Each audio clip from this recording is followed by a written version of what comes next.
YouTube, what's going on? Kyle again from ePoolSupply. Today we are back for some quick fix videos on Hayward's Navigator V-Flex.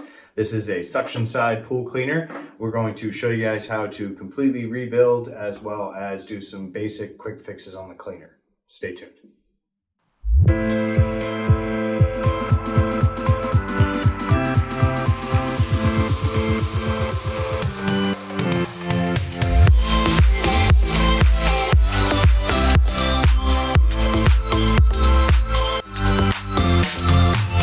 All right, guys, and we're back. So again, today we're going over some quick fixes for you guys on Hayward's Navigator V-Flex.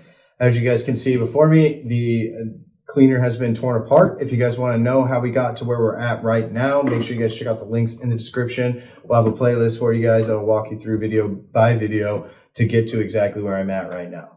But for today's video, I want to show you guys how to actually drop the upper middle body housing out from the shell of the cleaner. So that's what's going to give you guys access to this main hose connector here, the spindle gear that you guys have located at the top of the cleaner.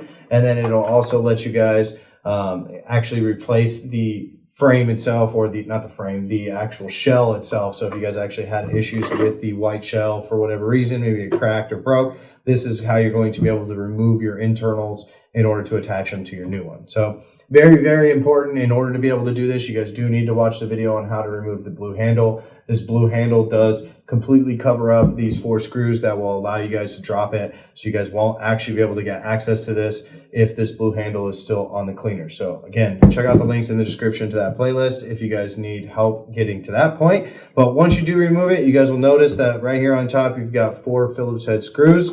Again, handy dandy, just 1 screwdriver in order to do the entire cleaner.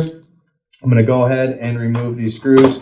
You guys are looking at having 2 short screws and 2 long screws. So the longer screws are located closer to me on the rear end of the cleaner. That actually goes all the way down and grabs that upper middle body housing. And then the front 2 screws also grab that part, but it's just a small piece. So they don't require quite as much length. So when you guys are putting them back together, make sure you guys are paying attention to that and noticing where one comes compared to the other. So again, the one closest to you guys can see is the small short screw.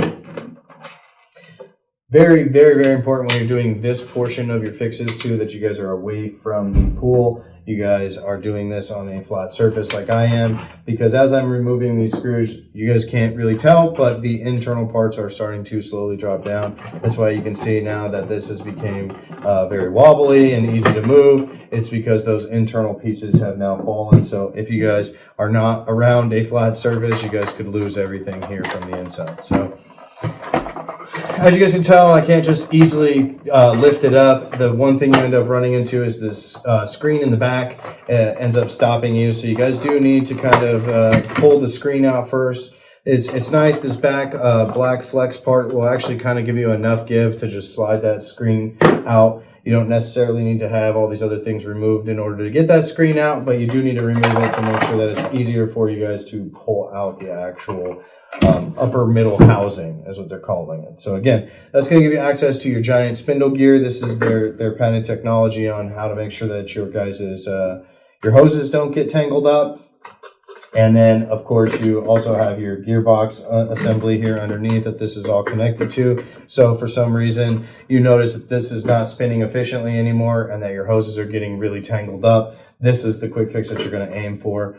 But once you drop all those pieces out, as you guys can tell, now I've got just the shell kit. Again, we do sell just the shell kit. So if you guys need just a top shell or the blue handle or basically any individual part of this cleaner, we'll have it listed below for you guys in the links in the description. We've got a full part breakdown for you guys on all of those different parts. But I did just want to show you guys how to remove the upper middle housing here. This will give you access to that spindle gear, as well as a couple additional gears here that will help with the functionality of the cleaner. So I really appreciate you guys watching. Make sure you guys smash that like button. Be sure to subscribe. We're going to have a ton of videos coming your way for this cleaner as well as other cleaners out in the market. So until next time, I'm Kyle from ePoolSupply.